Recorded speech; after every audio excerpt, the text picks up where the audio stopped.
Hello friends, study with bank के current affair session में आपका स्वागत है।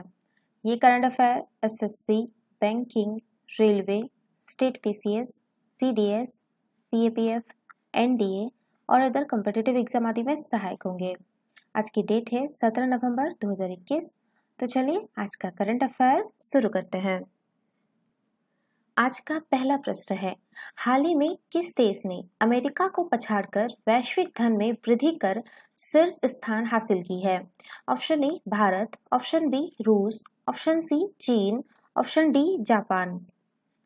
देखिए, चीन ने अमेरिका को पछाड़कर वैश्विक धन में वृद्धि कर शीर्ष स्थान हासिल की है।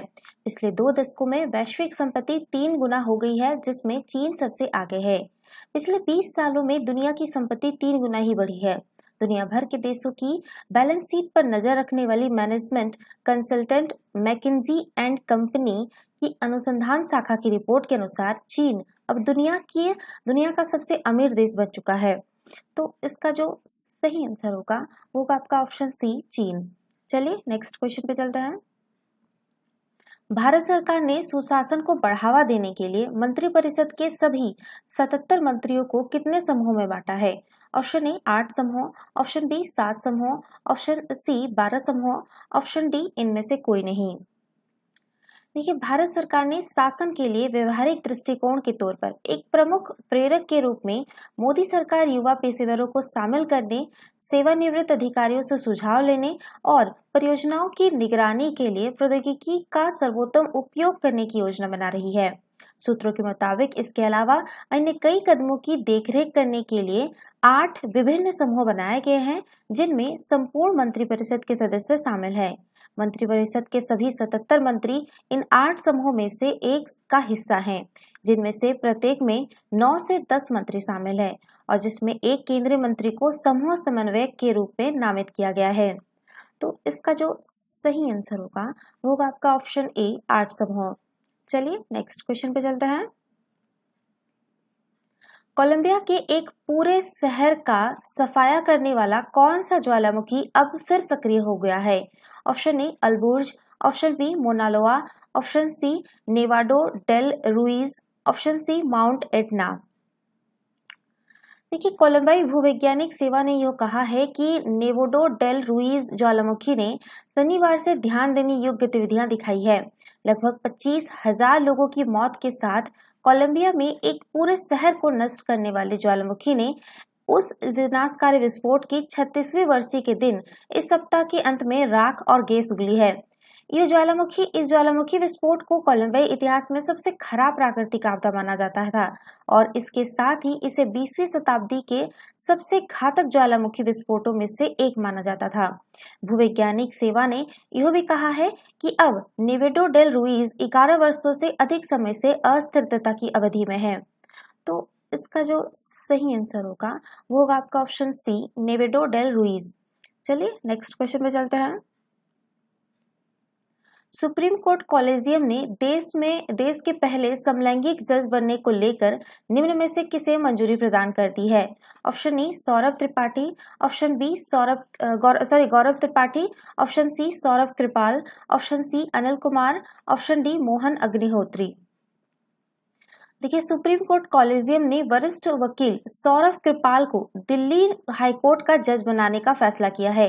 खास बात यह है कि वे भारत के पहले समलैंगिक जज हो सकते हैं। ये फैसला न्यायपालिका के इतिहास में भी एक मिसाल बन जा सकता है। सुप्रीम कोर्ट के कॉलेजियम ने पहली बार किसी समलैंगिक को जज बनाने का फैसला किया है। यदि उनकी नियुक्ति हो जाती है तो वो भारत के पहले समलैंगिक जज होंगे। तो इसका जो सही आंसर होगा वो होगा आपका ऑप्शन बी सौरभ कृपाल। चलिए नेक्स्ट क्वेश्चन पे चलते हैं। हिंदी की किस प्रख्यात लेखिका का 90 वर्ष की उम्र में निधन हो गया? Option A Nasira Sharma, option B Mamta Kalia, option C Mrinal Pande, option D Mannu Bhandari. देखिए, हिंदी साहित्य की प्रसिद्ध लेखिका मन्नू भंडारी का 15 नवंबर 2021 को निधन हो गया। वे 90 साल की थी। मन्नू भंडारी हिंदी साहित्य की जानी मानी शख्सियत थी। उनकी पहचान पुरुषवादी समाज पर चोट करने वाली लेखिका के तौर पर होती है। मन्नू भंडारी अपने जीवन काल में 2 हिंदी उपन्यासों आपका बंटी और महाभोज के लिए जानी जाती है। उन्हें अक्सर नई कहानी आंदोलन के अग्रदूतों में से एक के रूप में जाना जाता है। वो प्रगतिशील विचारों वाली लेखिका थी और स्वतंत्रता के बाद कुछ ऐसे चुनिंदा लेखकों में शामिल थी जिन्होंने महिलाओं के बारे में लिखा और उन्हें मजबूत एवं स्वतंत्र बनाने हेतु एक नई रोशनी प्रदान की। उन्होंने अपने लेखन के माध्यम से महिलाओं के यौन, भावनात्मक, मानसिक और आर्थिक शोषण को चुनौती दी। तो इसका जो सही आंसर होगा वो होगा आपका ऑप्शन डी, मनु भंडारी। चलिए नेक्स्ट क्वेश्चन पे चलते हैं। केंद्र सरकार ने दो बार लिख दिया है। केंद्र सरकार ने रक्षा सचिव, गृह सचिव, रिसर्च एंड एनालाइजिंग विंग यानी रॉ के सचिव और खुफिया ब्यूरो यानी आईबी के निदेशक के कार्यकाल को कितने साल बढ़ाने के संबंध में गजट अधिसूचना जारी कर दी है? ऑप्शन ए 3 साल, ऑप्शन बी 2 साल, ऑप्शन सी 4 साल, ऑप्शन डी 5 साल। देखिए, केंद्र सरकार ने रक्षा सचिव, गृह सचिव, रिसर्च एंड एनालाइजिंग विंग यानी रॉ के सचिव और खुफिया ब्यूरो यानी आईबी के निदेशक की कार्यकाल को 2 साल बढ़ाने के संबंध में गजट अधिसूचना जारी कर दी है। केंद्र सरकार ने कार्मिक एवं प्रशिक्षण विभाग ने ये सूचना जारी की है, ये अधिसूचना जो है जारी की है। और केंद्र सरकार ने सीबीआई और ईडी के डायरेक्टरों के कार्यकाल को भी बढ़ाने का फैसला किया गया है। तो इसका जो सही आंसर होगा वो होगा आपका ऑप्शन बी, 2 साल। चलिए नेक्स्ट क्वेश्चन पे चलते हैं। निम्न में से किस भारतीय क्रिकेटर खिलाड़ी को प्लेटो फुटवेयर ब्रांड ने अपना ब्रांड एम्बेसडर नियुक्त किया है? Option A Rahul Dravid, option B Virender Sehwag, option C Anil Kumble, option D Harbhajan Singh. देखिए, बच्चों के फुटवेयर ब्रांड प्लेटो ने प्रसिद्ध भारतीय क्रिकेटर राहुल द्रविड़ को अपना ब्रांड एम्बेसडर और मेंटर नियुक्त करने की घोषणा की है। प्लेटो भारत का पहला D2C फुट स्वास्थ्य केंद्रित फुटवेयर ब्रांड है जिसे विशेष रूप से भारतीय बच्चों के लिए डिजाइन किया गया है। प्लेटो की स्थापना वर्ष 2020 में रवि कलाइल, सारा गिलगौर और पवन करेती ने की थी। ब्रांड ने द्रविड़ की विशेषता वाले एक अभियान के साथ साझेदारी की घोषणा की है। तो इसका जो सही आंसर होगा वो होगा आपका ऑप्शन ए, राहुल द्रविड़। चलिए नेक्स्ट क्वेश्चन पे चलता है। राष्ट्रीय प्रेस दिवस निम्न में से किस दिन मनाया जाता है? ऑप्शन ए 10 जनवरी, ऑप्शन बी 12 मार्च, ऑप्शन सी 16 नवंबर, ऑप्शन डी 20 मई। देखिए, राष्ट्रीय प्रेस दिवस हर साल 16 नवंबर को मनाया जाता है।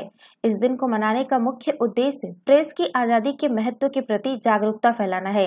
साथ ही ये दिन अभिव्यक्ति की स्वतंत्रता को बनाए रखने और उनका सम्मान करने की प्रतिबद्धता की बात करता है। प्रेस की आजादी के महत्व के लिए दुनिया को आगाह करने वाला ये दिन बताता है कि लोकतंत्र के मूल्यों की सुरक्षा और उसे बहाल करने में मीडिया अहम भूमिका निभाता है। तो इसका जो सही आंसर होगा वो होगा आपका ऑप्शन सी, 16 नवंबर। चलिए नेक्स्ट क्वेश्चन पे चलता है।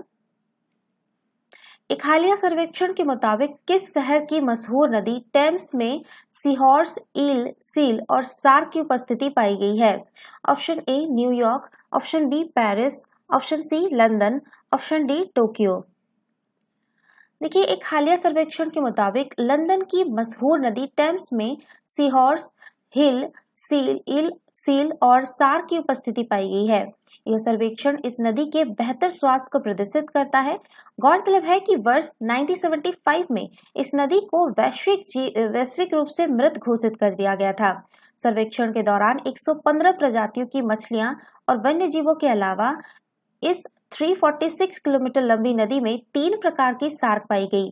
टेम्स नदी अपने आसपास रहने वाले समुदाय के लिए एक महत्वपूर्ण भूमिका निभाती है और उन्हें पीने हेतु पानी तथा भोजन उपलब्ध कराने के साथ साथ तटीय बाढ़ से उनकी सुरक्षा भी करती है।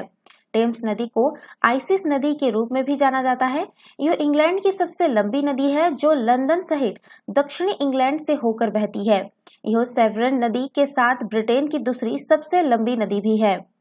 तो इसका जो सही आंसर होगा वो होगा आपका ऑप्शन सी, लंदन। चलिए नेक्स्ट क्वेश्चन पे चलता है।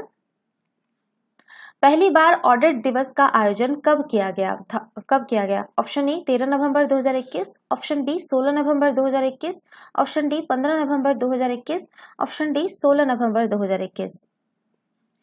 देखिए, 16 नवंबर 2021 को पहली बार ऑडिट दिवस का आयोजन किया गया।